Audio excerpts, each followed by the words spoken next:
It was the busiest we have ever been. Caesar Augustus decreed every man return to the city of his birth to be counted for a census. Nothing like this had ever been done before. We prepared as best we could. Pretty soon the caravan started piling into the city, and all of the inns quickly filled up. All of our guest rooms were full, and we laid makeshift beds in the courtyard. There were beds wall to wall, like a sea of blankets. It was so crowded that I could barely walk through all of it to the door. People kept coming. We decided to open our own private living quarters, as small as they were, to a rather large family with several young children. We just felt it would not be safe for them to be out on the street, but that was it. We had no more room. I sat at the table for a minute, and the next thing I know, I'm awoken by the sound of someone banging on our door. My husband answered it, and then he left for a while with whoever it was. When he came back, he explained that it was a young couple, and that the wife was pregnant due any day. He told me he was having them stay in the stable with the animals. I couldn't believe he would do such a thing, so unsanitary. But when he explained that the young couple had searched all over town and could find no room anywhere, and that he had just cleaned the stable where they would be, I understood. At least they would be safe and warm, although not very comfortable. When I got back, my husband was sleeping in the same position I was in earlier. I let him rest, but I couldn't sleep. I sat and enjoyed the quiet. After sitting there for a while, I realized it was getting quite warm inside. I walked to the window and quietly opened the shutters to let in a night breeze. As I stood there in the open window, looking up at the night sky, I heard that universally recognizable sound, which is both heart-wrenching and beautiful at the same time. It was the young woman in our stable. The yell of extreme pain she let out was followed immediately by the cry of the baby's first breath. Oh, that sweet sound. Tears filled my eyes as I thought of the scene unfolding in our stable. I hurried down to the stable, and as I came to the door, I saw the mother laying down with her new baby. The dad with his sleeves rolled up and his hands a mess from delivering his child. I took the husband, his name was Joseph, to the well and poured water over his hands as he washed them. I looked back at Joseph, and his eyes were filled with tears as he looked down at the newborn child he was holding. I finished cleaning up Mary and decided to leave this new family. I went outside to enjoy the fresh, crisp night air. It must have been the excitement of the birth and the closeness of heaven with a newborn nearby, but I could have sworn I heard angelic voices singing in the wind. I looked back at the stable and saw Joseph still looking down at the child in his arms as Mary slept peacefully at his side. The poor woman had just traveled on a donkey while pregnant and then had to deliver her child in the stable. She deserved the sleep that had so quickly overcome her. Baby was his mother, and very sweetly sleeps, let her pure unbroken slumber in her weary rest with peace. She has borne him in her stable, and her comfort has she known. Joseph God, ever faithful, cradle Mary's only son. I wanted to give the little family some privacy, but first I asked the husband if they needed anything else before heading back to the inn.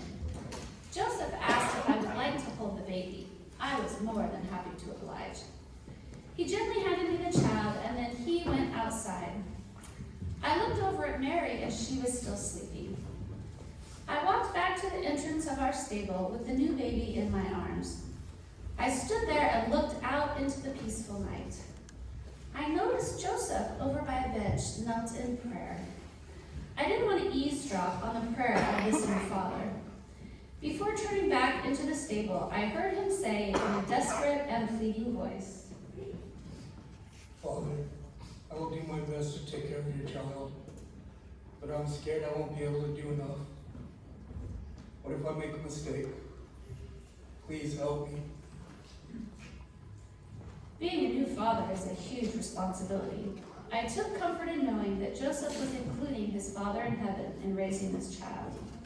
I leaned down and whispered to the baby in my arms, "Joseph seems like a good man. You are a very blessed child." I handed her the baby. Then I asked her what his name was. And she told me his name was Jesus. Jesus. What a lovely name. I asked Mary if it was a family name, and she looked lovingly down at her son as she told me that his father chose the name for him. The next morning, my wife was excitedly recounting the events from last night, the baby, the shepherds, the star. It was all a fantastic story. As she was telling me all about it, I heard a commotion outside, so I opened my door to see what was happening. There were shepherds running back and forth through the street, yelling. He's born!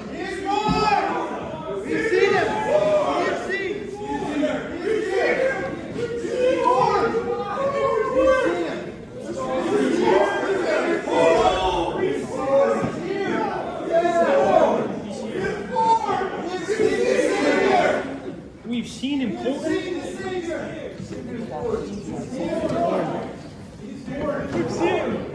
He's born! He's here. He's born. He's here.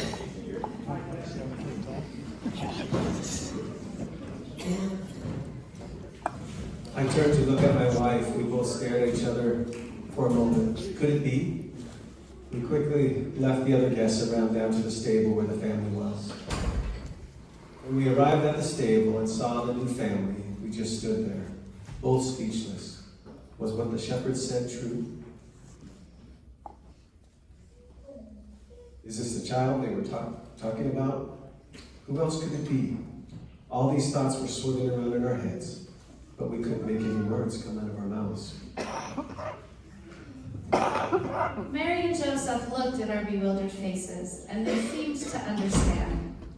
They invited us to come and sit with them, and they explained it all. The shepherds, the star, and most of all, Jesus. They proceeded to tell us all they knew of this sacred child, this Christ child, this literal Son of God, our Savior. I had no problem believing every word. From the moment that baby looked up into my eyes with such love and recognition, I knew there was something extraordinary about him. As we stared with wonder at the infant face of God, our humble stable was turned into holy ground. It was a night we will never forget, a night that has changed our lives forever. I know He can take the humble stables of your lives and also turn them into holy ground. He was born for each of you, and if you will believe and follow Him, He will also change your lives forever.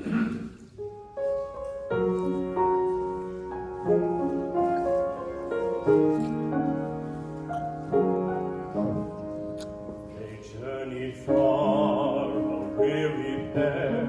They sought for shelter from the cold night air. Some place where she could lay her head, where she could give her babe a quiet bed. Was there no room, no corner there, in all the town a spot someone could spare? Was there no soul come to their aid? A stable there was where the family stayed. Do you have room for the Savior? And do you seek Him anew? Have you a place for the one who lived and died for you? Are you as humble as a shepherd boy, or as wise as men of old? Would you have come that night? Would you have sought the light? Do you have room?